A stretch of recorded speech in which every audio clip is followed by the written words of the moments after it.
Alappuzha Thaikkattussery beverages outlet പരിസരത്ത് യുവാക്കളുടെ കൊടും ക്രൂരത.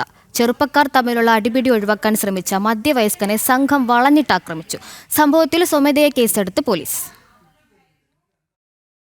കൗമാരക്കാരെന്ന് തോന്നിക്കുന്ന 4 പേർ ചേർന്നാണ് അവരുടെ അച്ഛന്റെ പ്രായമുള്ള ഒരു മനുഷ്യനെ അതിക്രൂരമായി മർദ്ദിച്ചത്.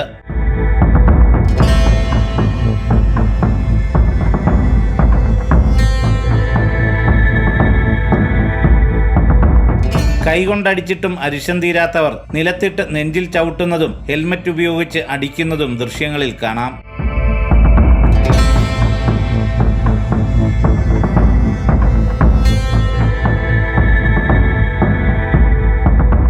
ദൃശ്യങ്ങൾ സമൂഹമാധ്യമങ്ങളിൽ പ്രചരിച്ചതോടെ പൂച്ചാക്കൽ പോലീസ് സ്വമേധയാ കേസെടുത്തു. കണ്ടാലറിയാവുന്ന 4 പേർക്കെതിരെയാണ് കേസ്. മർദ്ദനമേറ്റ ആളുടെ മൊഴിയെടുക്കാനും പോലീസ് ശ്രമിക്കുന്നുണ്ട്. തൈക്കാട്ടുശ്ശേരി ബിവറേജസിൽ സാമൂഹ്യ വിരുദ്ധരുടെ ശല്യം പതിവാണെന്ന് പരാതിയുണ്ട്.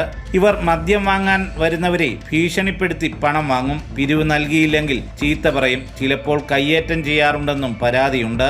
ജനം, ആലപ്പുഴ.